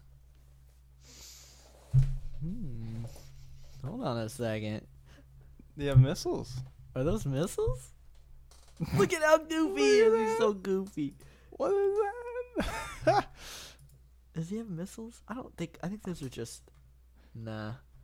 In most of the versions I'm seeing, he does... That one's interesting. I don't know what those are. But how are those utilized on this belt? Yeah, that's a good point. That seems like more dangerous. Okay, if he does have missiles, one fire breath blows himself up. Exactly. Easy. All right, moving on. Googling him made it worse. You ruined... You played yourself. All right. I'm ready. Megatron Okay. versus Mechagodzilla. Oh, boy. So, I'm going to throw this out there. Megatron never dies. This is facts. This is facts. No matter if he's dead, he's somehow still alive. I mean, he'll literally be buried or hundreds of miles under ice for thousands of years, and he's still like, Yep. oh, I'm still alive. Don't you worry. He gets buried in some trench in the ocean. He's also a very back. thick boy. In those movies, he is incredibly top heavy. Like, his chest is... I don't know how to explain. You're thinking of Starscream, I think. Well, am I? I'm pretty sure Megatron... You're right. Megatron's a tank, so his legs are... You're right. Like the belt tanks. You're right. The belt on the tank. I apologize. But Mechagodzilla. He's Godzilla. The thing about Mechagodzilla is he has the breath. The atomic laser, really. Yeah. In his... And it's like, even though I know What's-His-Face can't die, do you think that does enough damage to him to just like... But you gotta think size here. Why? How big's... Mechagodzilla's humongous, massive. like skyscraper size, but Yes. Megatron is not very that big. Yeah. In comparison, he's very large. Yeah. For He's- robots. He's probably about like, what, 7 stories tall or something like that? Somewhere around there. Where Mechagodzilla is a skyscraper. So, does that hurt him or benefit him? I don't think Megatron has any weapons that could damage Mechagodzilla. I agree with that. So, can he even do anything to him? Well, the only way You're fine. I think you could defeat Mechagodzilla if it's like in Ready Player One, Yeah. where she busts open the head and throws a grenade in there. And is Mechagodzilla human powered, or is it a remote? Do you think?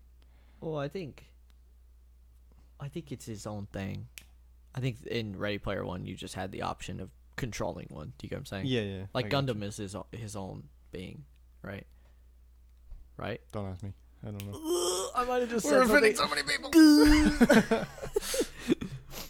Disclaimer: don't take anything we say as fact. Unless we say But our decision is final. Yes. And there is no turning it around. Mm-hmm. Okay. I think Megatron has no chance whatsoever. I think even if it takes Mechagodzilla like 45 minutes to finally get a burst of laser we never decided breath. this. Where are they fighting? Because it could play a big advantage. Like if it's in some Tokyo city, bunch of alleys and stuff, it could help one person. But if it's like in an open field that they can't leave or something. Where do you want it to be? I'm going to say Okay. a giant paintball field size for movie robots.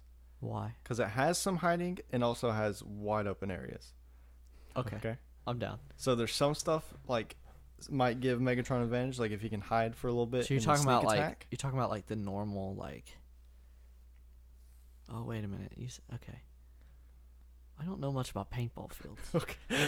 I'm just thinking because I worked at one.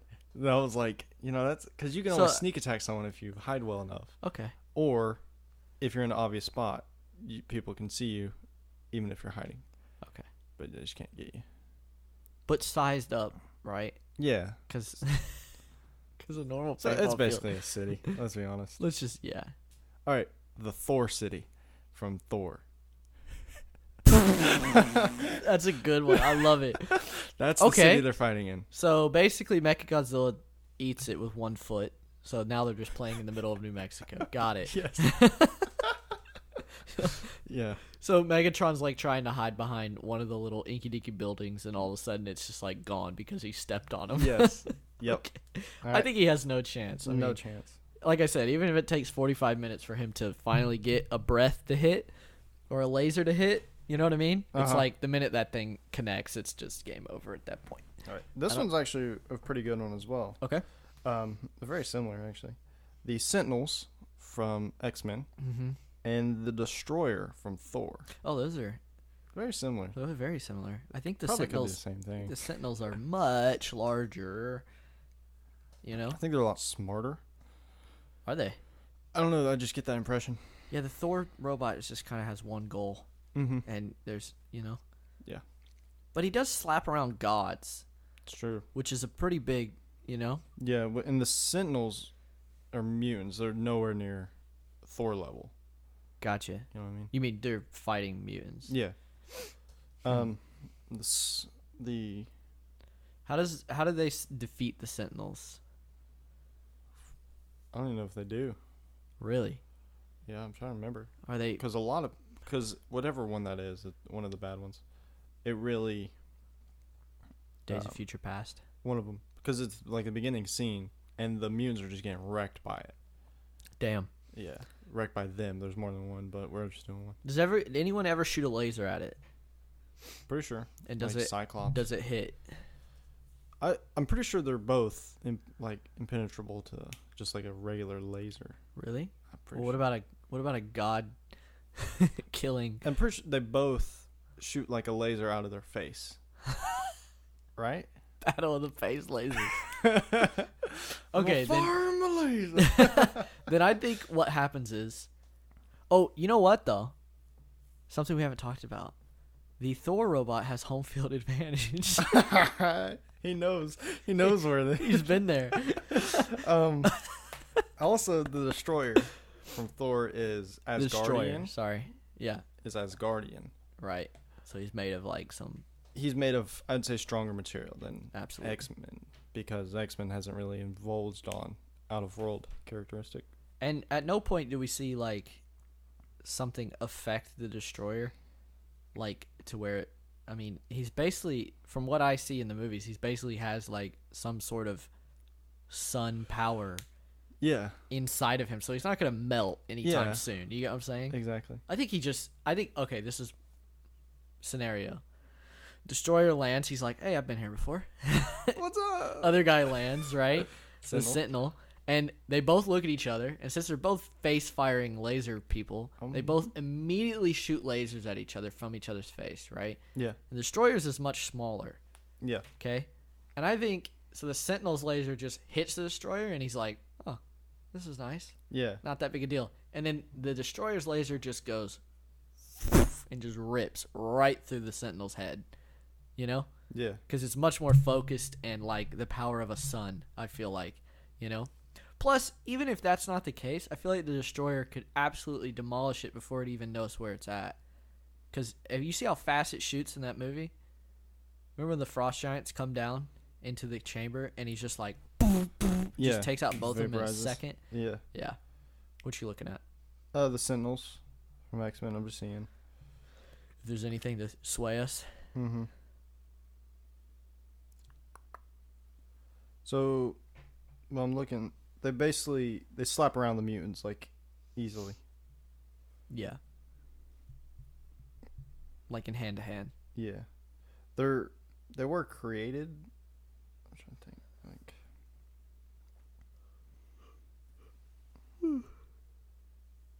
Yeah, it's weird. Is they're in the same universe, so they could be kind of made out of the same stuff, but Yeah, so their purpose is to destroy mutants, where the destroyer is literally destroy anything that it's supposed to. yeah. But does that? I mean, we're just assuming that they're trying to kill each other. Yeah. Because if we said that, that would just be no fun. You know what I mean? Yeah. Because at that point, it'd be like, "There's no mutants here," and then you just get obliterated. I think the thing still holds true that like the destroyer is just made of some insane made stuff. of better stuff. Yeah. How do they defeat the destroyer? Well, probably Thor gets his hammer, doesn't he? Yeah. I think he just knocks it around. I don't know. I think you have to get to the internals of it. I think that's the point. Mm-hmm. You know? Okay. I say the destroyer still wins though. All right, that completes the first round. Lit. This is the round of 8. Yes. Okay. All right, matchup number 1, Voltron versus Gundam. Oh boy. This is a cool one. These are two flying Iconics. Japanese normal robots. Yeah. They look almost identical. And I don't know much about either one. So I'm going to piss off somebody. Oh well. All right. One of them, I'm pretty sure Voltron's like humongous though. I don't think he's that big. No, I'm saying like, because I did research. I'm pretty sure Voltron's massive. Really? Yeah. Because I did notes, but I deleted them. Oh, Voltron's powered by 5 people. Okay, Voltron size. Oh, is there one with Gundam? That would be sick.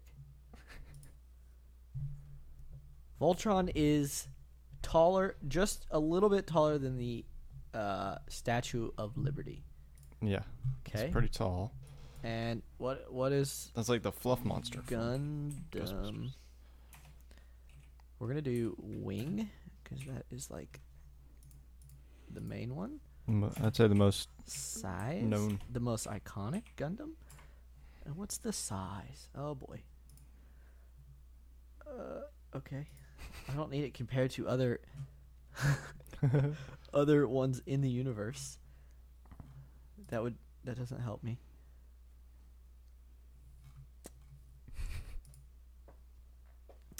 He is 59 feet tall, which is much, much, much smaller than Voltron. Yeah. See, I had because I did research. I started my research, and Voltron was massive.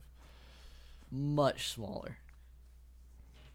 That was about right. He's about. Mm-hmm. Damn. So does that help him or hurt him? If we're in Thorland, we'll just call the New Mexico Thor City. Mm-hmm. That looks like a fake city. They got really nothing there. Yeah. They just kick your dust in each other's I mean, face. Voltron, he's not a lumbering giant. He is quick. He's very quick.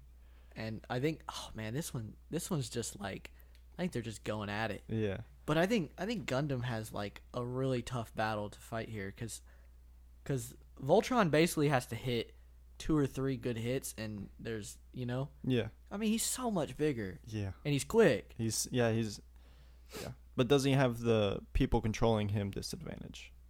No, because I think they're all pretty like they're not like well trained. Yeah, yeah, exactly. They're not like weak ass little teenagers. You know what I mean? Oh yeah. Okay. They actually could help him. Obviously, they're well trained because he's quick. He's not messing around. Yeah. What is up with giant robots having to be controlled by more than one person? Is it just too much to control? I guess. Handle? That makes sense. Okay. I think Voltron. I think Gundam hurts him in a few places, but I think he gets one good sword hit, and it's just all over from there. Yeah. You know what I mean? Just middles him. All right. Next matchup: Optimus Prime versus Iron Giant. Oh boy. So same thing we said before. Can Optimus Prime put a dent in him? I absolutely think so. I mean, you think? He's made of a metal from a different planet. It's true. And he's, you know what I mean? Mm-hmm. So any time he comes up against anything like steel, they just run right through that crap. Not saying that Iron Giant's steel, but just to show that how much better their material is than the rest of the Earth materials. Do you think Iron Giant's lasers would do anything to him? If he could get them. Because Optimus definitely has the quickness. Yeah, he's much faster. Yeah. Even though Iron Giant's pretty fast. Because there are scenes where he's like running. Yep. Because he's a very slim, large. Yep. Thick. And he can get it. You know, he busts. He's fast. Yeah. Okay. Realistic childhood nostalgia aside, who do you think would win?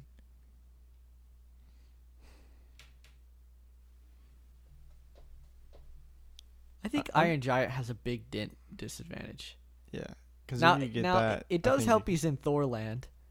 Because if he was in a city, Optimus Prime could just push him over one good time and he might dent his head and then be screwed. Mm-hmm. But in Thorland, he's all right. You know, he doesn't have any big buildings or trucks or anything like that to use. Yeah.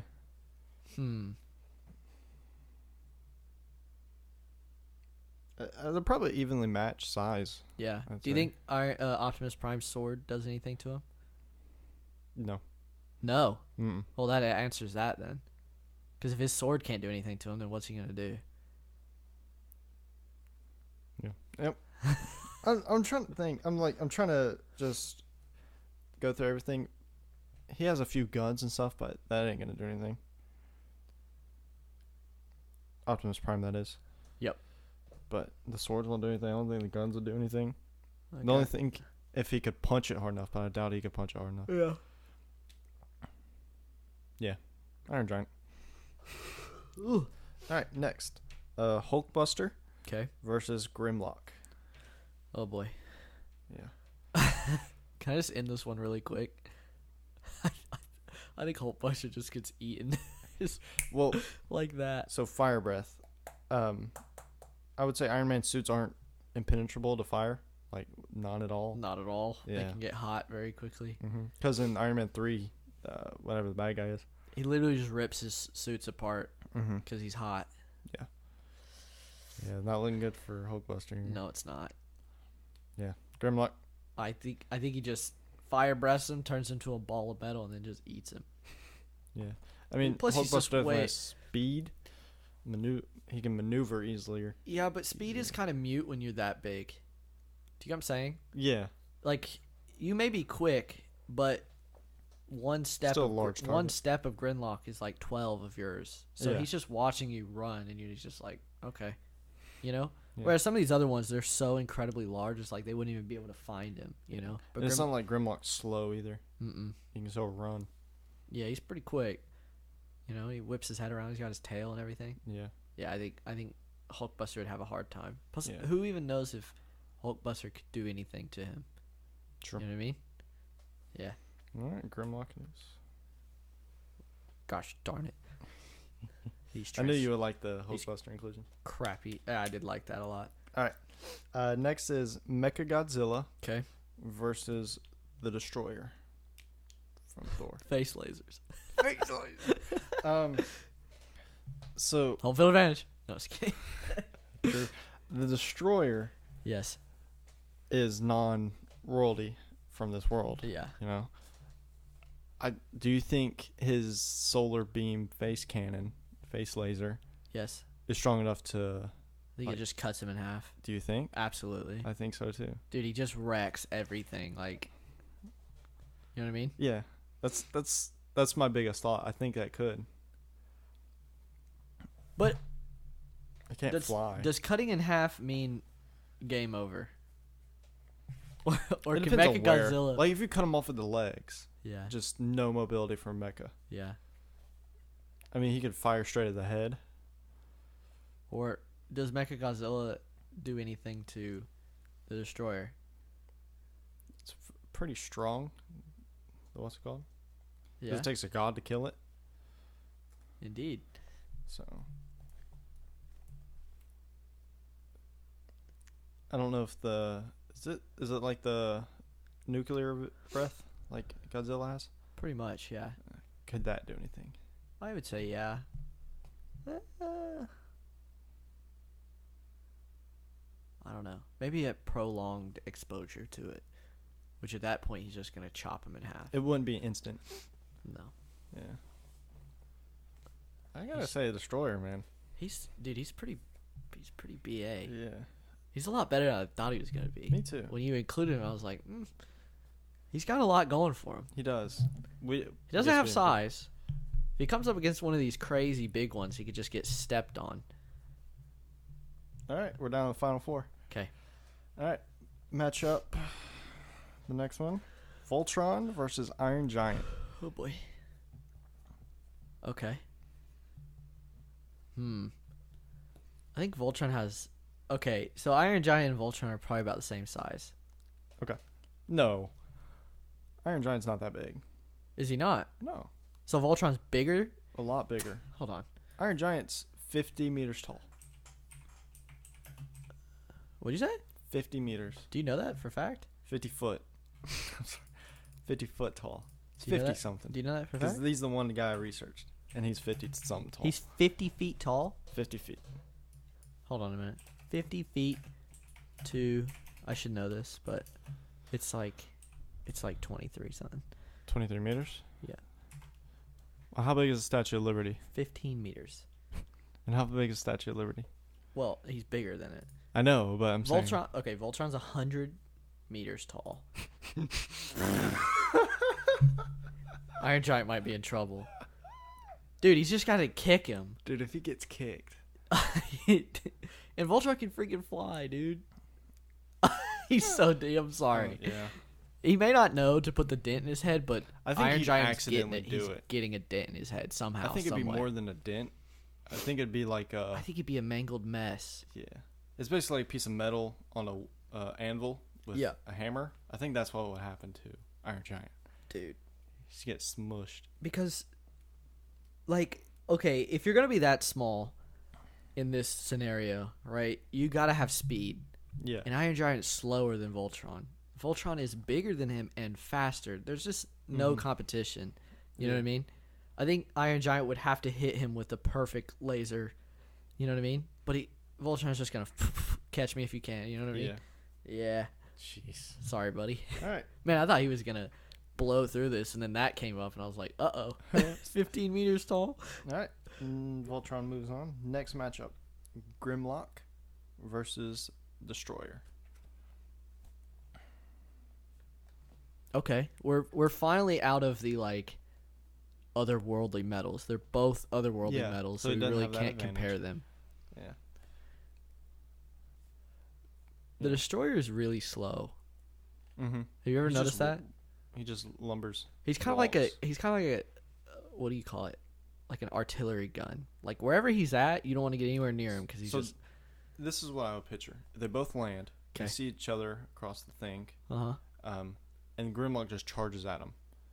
I would say while he's charging, Destroyer shoots his laser. Yes. So it depends if that laser can stop or hurt him enough to stop. I think because they're otherworldly metals, it doesn't just like cut him in half like the last one. It might affect him, but it won't kill him. Mm-hmm. But then Grimlock, I would say, gets a hold of Destroyer in his mouth. Tries to shake him or stuff like that. And I would say Destroyer's still shooting his laser, maybe throwing punches. I don't know if he punches. He does. Okay. So remember because what's-her-face gets on top and stabs him, and he like switches around. He does that weird thing, and then just like grabs her and tosses her. Yeah. So I see that playing out. Like I think this Grimlock charging, getting shot at. Yeah. And then he gets him in his mouth.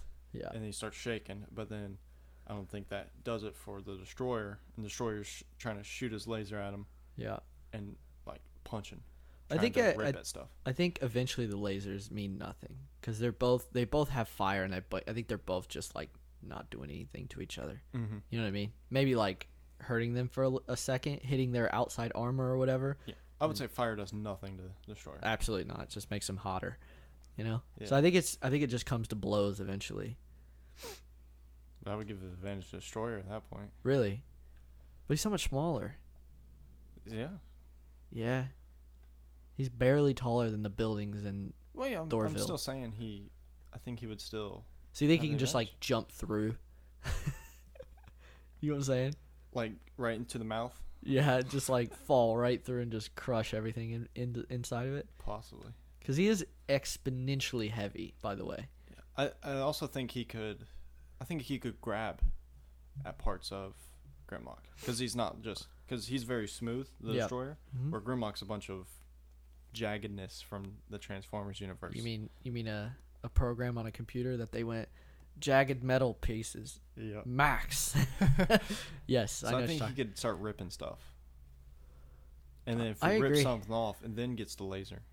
I agree. I think he's just like just ripping them apart, just pulling them apart. Yeah. I have to go destroyer. Yeah, he's pretty good. Yeah. This next one's tough though. He was definitely an underdog going into this. For sure. Do you want to do third and fourth place? Sure. All right. So Grimlock versus Iron Giant. 2 out of this worlds. They're about the same size. About the same size. I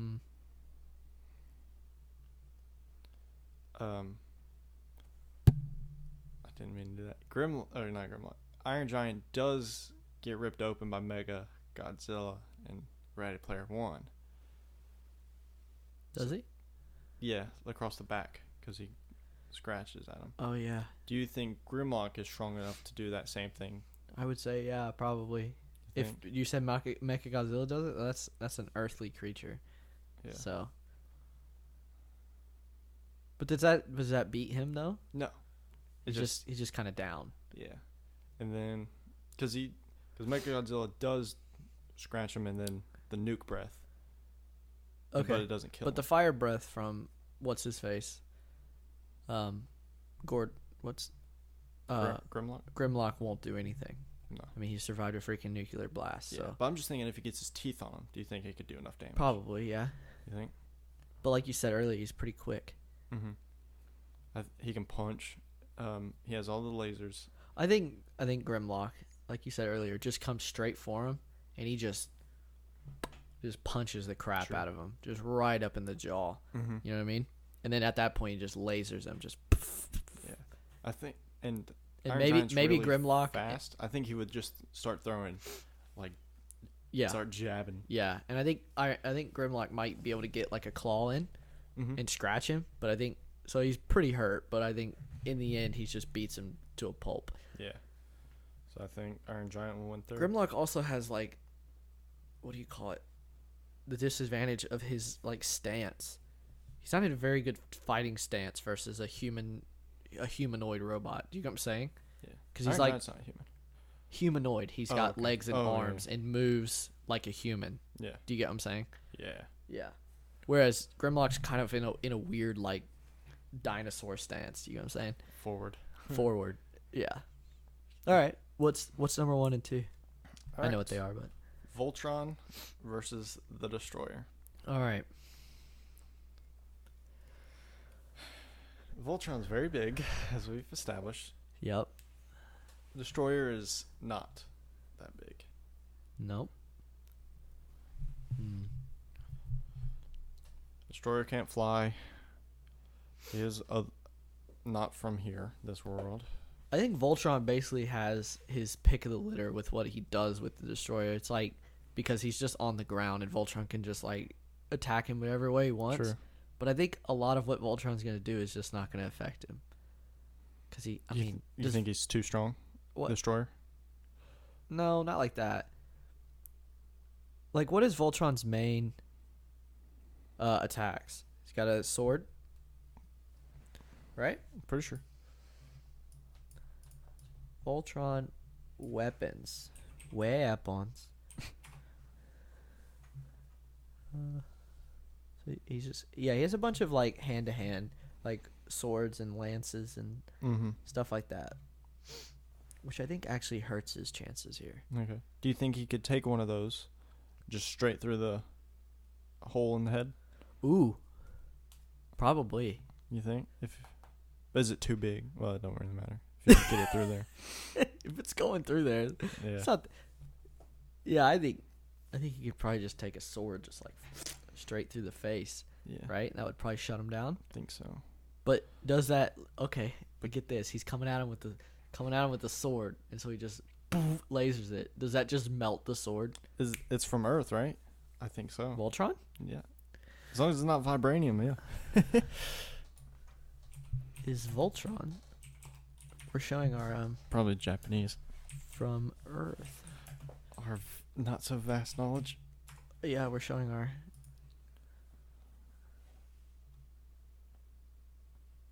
Okay. Voltron. Whoa. What?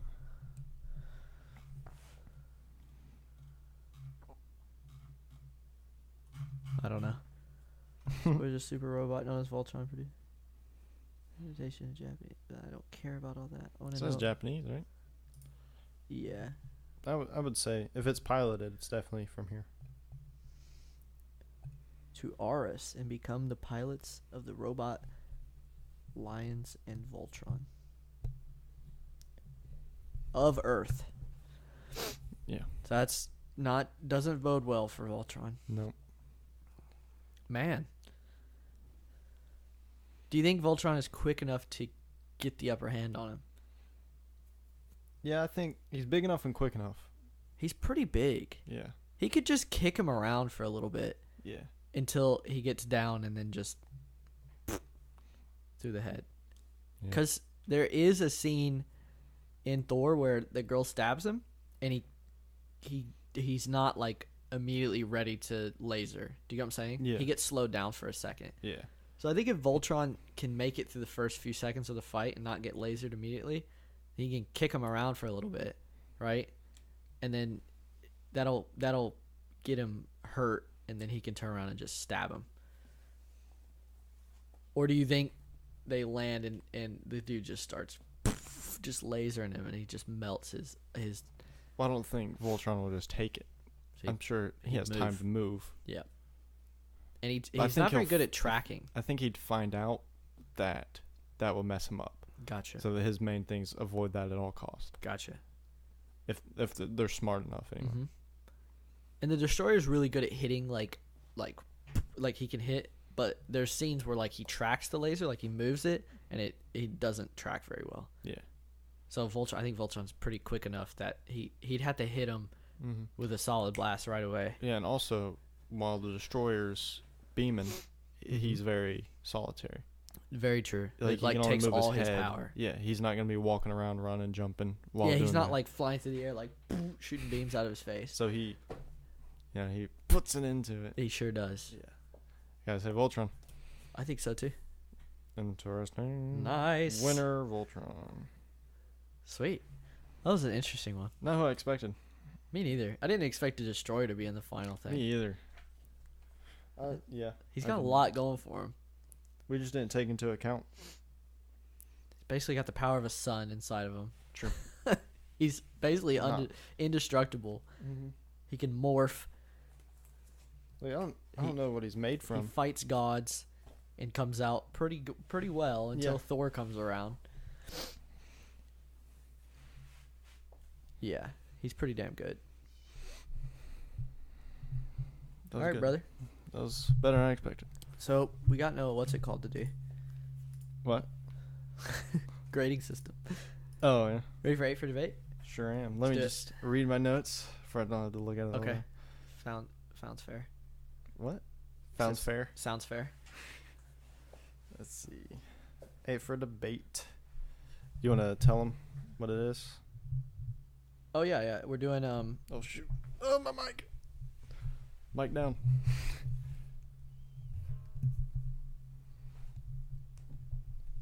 My mic fell off.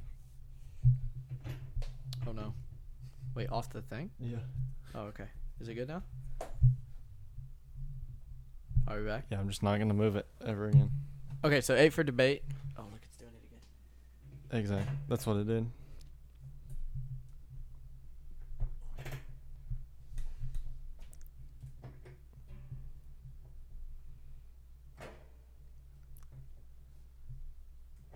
not going anywhere anytime soon. All right. All right, I edited that out. All right, 8 for debate is we're choosing who we think would be a good next Batman. Who could casting. or should potentially play the next Batman Okay. if Affleck's out. Yeah. Are you ready? Yeah, you go first this time because you I want me went to? first last week. Okay. Mine is John Hamm. Oh. So if you don't know John Hamm, he's in Mad Men, which is not a good example for this. Actually, you know what? In Mad Men, he plays a very good Bruce Wayne character because he runs a business and all that. And then the most recent thing is he's in Baby Driver, and he's pretty badass in that movie. But I like John Hamm because he's like, I don't know, he feels like he could fit into that Bruce Wayne role really well, and he may not initially look like the best Batman on the planet, but I mean Christian Bale made a good Batman, made a Batman, you know what I mean? So I think he could make it happen. Mm-hmm. Plus he normally is pretty into his roles, which is kind of what we need in a Batman right now because we've had one that did not give a crap, Yeah. And he just looks like a good dude to be a Bat. All right, go for it. All right. Mine is Michael Fassbender. Okay. Our guys kind of look similar. Stop.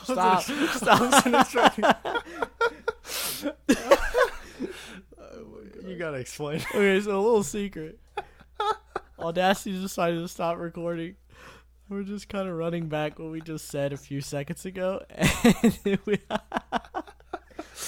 was really weird. I did not. Cause you're like, all right, just start your guy over. I wasn't expecting you to act like you just heard it for the first time. I mean, oh, dude. I tried to nail it and you ruined it. Okay. Anyway, all right. Oh Lord, our guys look similar. Okay. Yeah. Michael Fassbender. Right. So basically, his role as Magneto. Yeah. If you just switched it a little bit, because like you said earlier, in The Dark Knight, when he's on the edge of killing someone when he knows he shouldn't, and two people that he can only save one. Yeah. And Magneto does a really good moral dilemma role, or he does, Michael Fassbender. Yeah. Mm-hmm. Because he's like not really a villain. He's not really He's filled with rage, and because what's been done to him, he's just out for retribution. Gotcha. But he knows, on the other hand, what's good and what's bad. Exactly. And it just takes a breaking point for him. But he's also a very good actor. Yeah. Which is important. Exactly. And his role as, I don't remember the name, never saw it, but in Assassin's Creed, he also played the main character in that. Yeah. And he could easily do the Batman hand-to-hand combat. Yeah. He could do all the parkour. It's not parkour, but all the spying about or sneaking around stuff. I got you. Which I think is important. I think we need a Batman movie where he does more like he does in Dark Knight, where he's like, you know what I mean? Hiding in the shadows, pops out of nowhere. Stuff like, or just being Batman, period. Like being, the greatest detective of all time and all this stuff, Yeah. Instead of, what's it called? Like, sorry. Instead of in Justice League and stuff like that, it's like he seems a little out of his... Well, I don't think he was really in it completely there. Well, he's kind of out of his depth, you know what I mean? Yeah. He's like fighting aliens and stuff. It's like not really Batman's thing. Yeah. We're more ground level. Like he runs the Justice League for a reason, but he's kind of not exactly a huge part In that movie? No, At least in the fighting. No, in like the Justice League animated series and stuff like that, he's not always out there with the guys, Yeah. He's more of a leader. Yeah. He's not exactly an interstellar combatant. That's what I'm trying to say. So it'd be nice to have a guy that is good at, The ground level stuff. Mm-hmm. I like that. I like that more than mine. I mean, I'm gonna just say it already. You probably won this. Woo! But Yeah. I think John Hamm is good for all those reasons. But I didn't even think about the like. I like Fassbender because he is already in the comic book realm, so he already knows what he's doing. Yeah. You know what I mean? Mm-hmm. And it's not even a problem because we've seen people switch back and forth from franchises and everything like that. You know. So, yeah, I like that one a lot. Woo. You win. I'll take it. All right. Let's see. What else we got? We have opinion and sleeper. Okay. What's your unpopular opinion? All right. This one's not. I don't have a sleeper. Oh, you don't? Okay. I haven't watched anything this week that I was like. Well, mine's an old movie. Yeah, I haven't thought about one. Oh, okay. You know. They normally shout out to you. You're like in the middle of the week. You're like, oh yeah. Well, yeah. I'll explain in a second. Mine's not exact. It's an opinion, but it's not like. I don't know. It's more of a prediction. Got it. And my prediction is Aquaman will be the best movie of 2018. False. I'm sorry. Hey, it did its job. It's unpopular already. There's no way. No way? You Dude, haven't even watched Infinity the trailer. War came out this year. I know. You're a crazy person if you think. Hey, man. Okay. We will discuss when we go see that movie. It's in December. But I also want you to take, like... Yeah. But it does have going for him. What, besides... There's 3 movies that it potentially has to beat. Okay. To be best of the year. Well, comic book-wise. I mean, 2 of them are comic book. Well, I was thinking, like, Infinity War. Yeah. Whatever. Deadpool 2. And Mission Impossible. Well, there's also, like, Sorry to Bother You and stuff like that. Other movies that are really good, but they aren't comic book movies. Yeah. Yeah. But I think this one will be, like, the most memorable, the most fun. Cat's trying to get it. Cat's here. It's all good. I don't know, man. I don't know. Hey. I'm not saying I'm not going to like it. I think I'm going to like it. You just need to watch the trailer and you see. No, it's just like, listen, better than Infinity War? Are you crazy? Yeah. Anyway. I think you really hit the unpopular one on that one, at least for me, man. I'm like, that's a little out there. You haven't watched it, but it's nothing like any of the other DC movies. It's colorful. You know, there's actual charisma in the characters. We'll see how the story is. Like, it's very character focused, and it looks great. And it's by a really good director. So. That's true. I'm afraid it's going to get lost in the DCism, where like Wonder Woman didn't. Hold on, it did. It definitely did. People are very, what do you call it? Very fond of that movie, but they fail to remember that the final villain is a gray CGI dude in a suit, and it's not that interesting of a fight. Mm-hmm. You know what I mean? Yeah. Well, this one also has, just from the trailer, there's like a small fight scene. Yep. Where, like the choreography and the fights look amazing. Yeah, I'm excited for it, and I like the underwater aesthetic, and I want to see Atlantis and all that stuff. You know what I mean? Mm-hmm. I don't know if it's gonna be better in Infinity War though. I mean, DC has not earned what Infinity War has earned, and if you think I'm gonna think of a movie that, I don't know, man, it would have to be amazing. I have this thing, you know this, but it's like I don't judge a movie right when I come out because I'm normally on a high. Yeah. And you have to sleep on it. There's certain movies that I'm like, this is bad, and I'm gonna wake up tomorrow, it's gonna be even worse. You know what I mean? Yeah. Fantastic Four is a good version of that. I'm like, that was shit. There's some redeeming qualities. Wake up the next morning, that was shit. No redeeming qualities whatsoever. So this would have to be like, I wake up and I go, that was good. Or I get out and I go, that was great. And I wake up and I go, that was incredible, because that's when Infinity War was. I went, man, that was amazing. I want to see it again. And then I woke up the next morning and I went, how long do I have to wait to see this movie again if I don't want to go see it in theaters again? Shit. I've watched it 3 times since it came out on DVD. I've watched it at least twice. It's so good. Yeah. Okay, but I like that. That's a good unpopular opinion. We'll see. I know. And we'll see. and put your pride aside, because you made a prediction. I will. And put your love for the character aside. We'll see what it's like. We'll see what's up. Yeah. All you right, just need to watch the trailer and you'll be on the bandwagon too. It's okay. My unpopular opinion has nothing to do with movies. I was just talking about it with somebody the other day, and football is a dumb sport at its heart. It's lovely. I love watching it. It's a great sport. It's so dumb. Is American it not? football? Yeah.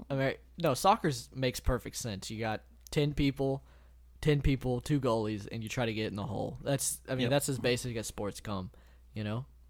Most sports are like that. Yep. Basketball, lacrosse, hockey, all of them are basically soccer in a different version with a different medium, you know? A court, ice. You get what I'm saying? Mm-hmm. You can go behind the goal. That's lacrosse. Field hockey. It's the same premise. Football, on the other hand, man, is it dumb. It's like, at least rugby. Rugby's about the same, right? But play never stops. It's consistent. Okay? Yeah.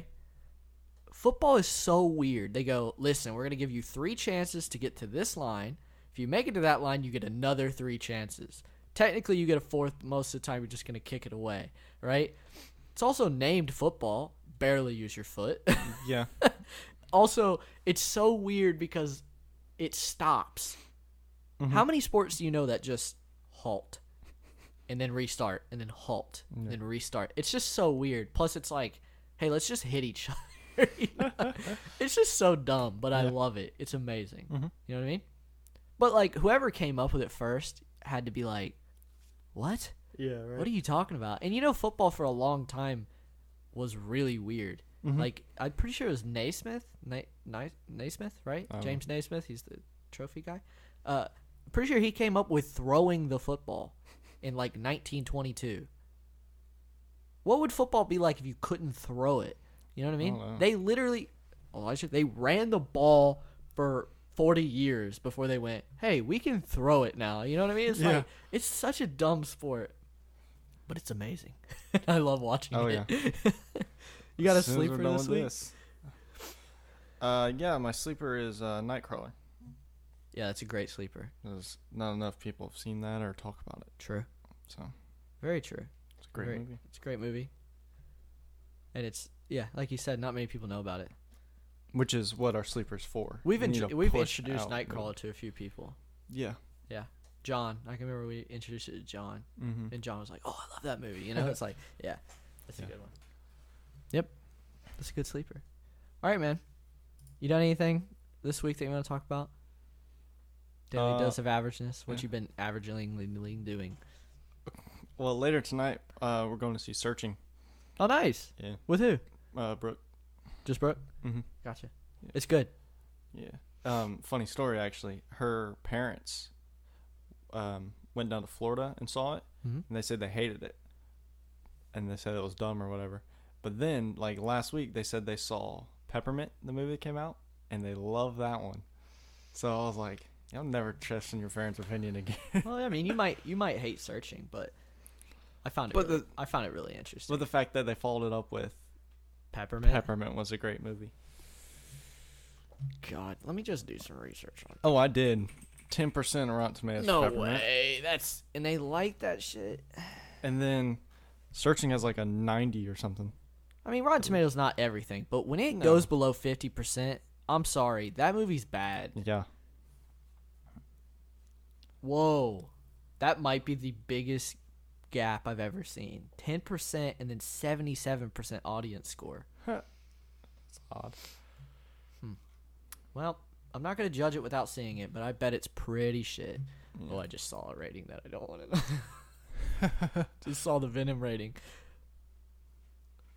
I've heard some interesting things about Venom. We will discuss them next week, but I have very low expectations, which is probably a good thing. Oh, I did before I heard anything. All right.